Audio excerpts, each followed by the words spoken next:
श्री स्वामी समर्थ. नमस्कार, मी नंदिनी. माझ्या यूट्यूब चॅनलवर तुमचं खूप मनापासून स्वागत करत आहे. तुमच्या मनातील सर्व चांगली इच्छा स्वामी महाराज पूर्ण करो ही स्वामींच्या चरणी प्रार्थना करते आणि आजच्या नवीन व्हिडिओला सुरुवात करते.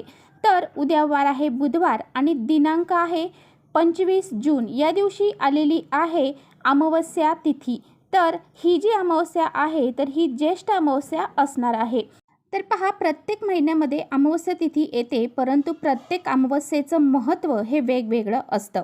हिंदू धर्मात पूर्वजांना श्रद्धांजली वाहण्यासाठी अमावस्या हा दिवस शुभ मानला जातो.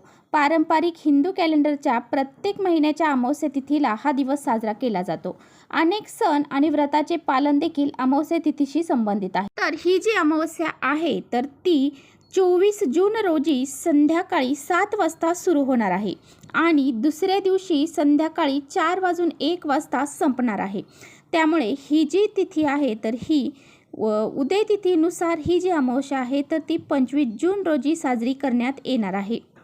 अमावस्येच्या दिवशी लोक श्राद्ध करतात, पवित्र पितृपूजा करतात, ब्राह्मण भोजन आयोजित करतात आणि दानधर्म करतात. या व्यतिरिक्त अनेक भाविक आध्यात्मिकदृष्ट्या महत्त्वपूर्ण दिवशी उपवास पाळतात. तथापि पारंपरिकपणे अमावस्येच्या विवाह सोहळा आयोजित करण्यासाठी, नवीन उपक्रम सुरू करण्यासाठी, गृहप्रवेश करण्यासाठी किंवा इतर कोणतेही आशादायक किंवा शुभ कार्य करण्यासाठी अशुभ मानले जाते. तर पहा, अमावस्येच्या दिवशी आपल्याला काही प्रभावी उपाय देखील करायचे आहेत. तर उद्या तुम्ही सकाळी अंघोळ करणार आहात तर अंघोळीच्या पाण्यामध्ये आपल्याला ही एक वस्तू टाकून अंघोळ करायची आहे. ही एक वस्तू टाकून जर तुम्ही अंघोळ केली तर तुमच्या 100 पिढ्यांचा पितृदोष आहे तो तर दूर होईलच, त्याचबरोबर ग्रहदोष, शत्रुबाधा ही सुद्धा दूर होऊन जाईल. कुटुंबावर कधीच वाईट संकट येणार नाही.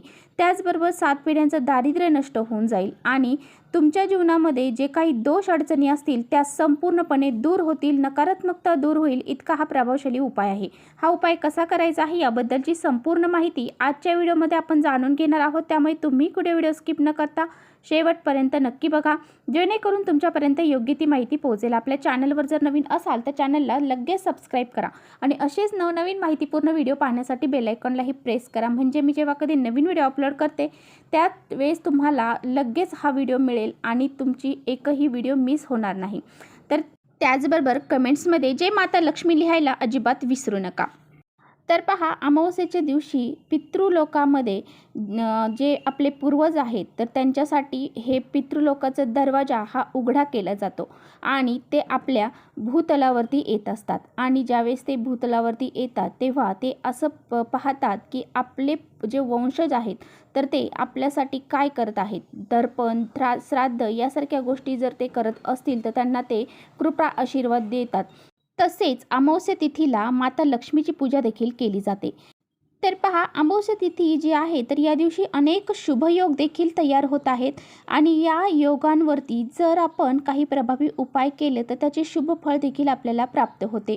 त्याचबरोबर जी माता लक्ष्मी आहे तर ती अमावस्येच्या दिवशी पृथ्वी तलावरती भ्रमण करत असते आणि ज्यावेळेस तिची पूजा उपासना करणाऱ्यांसाठी ती धनधान्य समृद्धी प्रदान करत असते. आणि म्हणूनच आपण जर तुम्हाला पवित्र गंगेमध्ये जाऊन स्नान करणं शक्य होत नसेल, अमावस्या तिथीला, पौर्णिमेला, एकादशीला पवित्र गंगेमध्ये स्नान करण्याला खूप जास्त महत्त्व आहे. या ज्या तिथी आहेत तर या तिथींवरती जर आपण पवित्र गंगेमध्ये स्नान केलं तर आपल्या पापांचा नाश होतो. त्याचबरोबर आपले जे काही दारिद्र्य आहे ते दूर होते. आपल्यामध्ये एक प्रकारची सकारात्मक ऊर्जा निर्माण होते आणि जर आपल्याला पवित्र गंगेमध्ये जाऊन स्नान करणं शक्य झालं नाही तर आपल्याला घरच्या घरीच अंघोळीच्या पाण्यामध्ये ह्या काही वस्तू मी सांगणार आहे तर त्या टाकून अंघोळ करायची आहे. या वस्तू टाकून जर तुम्ही अंघोळ केली तर तुमच्यामध्ये जी काही नकारात्मकता आहे ती दूर होऊन जाईल. त्याचबरोबर तुमच्या घराला कुणी दोष लावलेला असेल किंवा तुमचा शत्रू आहे आणि तो शत्रू तुमची प्रगती होऊन देत नाही, असे काही शत्रू असतात की ते आपल्या आसपास आणि जवळसुद्धा राहत असतात. काही वेळेस आपल्या आसपास शेजारी पाजारी देखील असे शत्रू असतात की त्यांना आपली प्रगती झालेली ही देखवत नाही. त्यामुळे ते आपल्याला आपली प्रगती होऊ नये यासाठी खूप प्रयत्न करतात आणि यांची जी काही वाईट दृष्टी आहे ती दूर होण्यासाठी, आपल्यावरती त्यांची जी वाईट संकट आहेत तर ते दूर होण्यासाठी सुद्धा हा प्रभावी उपाय आपल्याला करायचा आहे. तसेच कुणी जर आपल्याला कर्णीबाधा केलेली असेल तसेच काही ग्रहदोष असतील तर ते सुद्धा दूर होतात. पितृदोष असेल तर तो सुद्धा दूर होऊन जातो. इतका हा प्रभावी उपाय आहे. हा उपाय करण्यासाठी आपल्याला काय करायचं आहे, तर आपल्याला हा उपाय करण्यासाठी उद्या सकाळी लवकर उठायचं आहे. अंघोळीचं पाणी काढायचं आहे. अंघोळीचं पाणी काढल्यानंतर ते थंड गरम तुम्हाला जसं असेल तसं घ्यायचं आहे. तुम्हाला जर कोमट पाणी घेणं शक्य असेल तर तुम्ही कोमट पाणीच घ्या. तर त्यामध्ये तुम्हाला सर्वात प्रथम सगळ्यात महत्त्वाची वस्तू टाकायची आहे ती म्हणजे गंगाजल. तर गंगाजल हे अतिशय महत्त्वाचं असतं. पवित्र गंगेमध्ये स्नान केले इतकं पुण्य जर आपण गंगाजल टाकून आंघोळ केली इतकं पुण्य आपल्याला प्राप्त होते. त्याचबरोबर दुसरी वस्तू आहे तर ती टाकायची आहे हळद. तर हळद ही आपला गुरुग्रह मजबूत करते. त्यामुळे आपला गुरुग्रह मजबूत होण्यासाठी त्याचबरोबर आपल्या जीवनामध्ये जे काही माता लक्ष्मी आहे ती जर नाराज असेल तर ती तुमच्यावरती प्रसन्न होण्यासाठी हळद आपल्याला अंघोळीच्या पाण्यामध्ये टाकायची आहे. त्याचबरोबर थोडंसं गुलाबजल आहे तर ते आपल्याला अंघोळीच्या पाण्यात टाकायचे आहे. जर गुलाबाचं अत्तर असेल ते सुद्धा तुम्ही अंघोळीच्या पाण्यामध्ये टाकायचं आहे. यामुळे माता लक्ष्मी आपल्यावरती प्रसन्न होते. त्याचबरोबर आपल्याला चिमूटभर काळे तीळ अंघोळीच्या पाण्यामध्ये टाकायचे आहे. काळे तीळ अंघोळीच्या पाण्यामध्ये टाकल्यामुळं आपल्या घरामध्ये म्हणजे आपल्या स्वतःमध्ये जी काही नकारात्मकता असेल ती दूर होते. त्याचबरोबर आपले पितृ जे आहेत ते देखील प्रसन्न होतात. म्हणजेच आपला पितृदोष देखील नष्ट होतो. त्याचबरोबर आपल्याला थोडेसे खडे मीठ देखील अंघोळीच्या पाण्यामध्ये टाकायचे आहे. अंघोळीच्या पाण्यामध्ये खडे मीठ टाकल्यामुळे जर आपल्याला काही करण्याचा कंटाळा येत असेल, आपल्याला सारखं कोणतीही गोष्ट करावीशी वाटत नसेल, आपल्यामध्ये भरपूर प्रमाणामध्ये नकारात्मकता असेल, आळस भरलेला असेल तर तो दूर होण्यासाठी खरे मीठ जे आहे तर ते आपल्याला अंघोळीच्या पाण्यामध्ये टाकायचे आहे.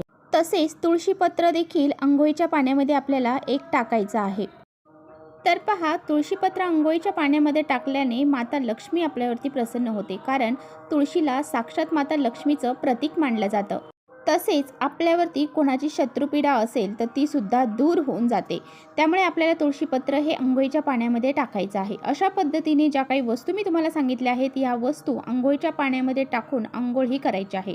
अंघोळ करत असताना हर हर गंगे या मंत्राचा तुम्हाला उच्चारण करायचा आहे आणि अंघोळ ही करायची आहे.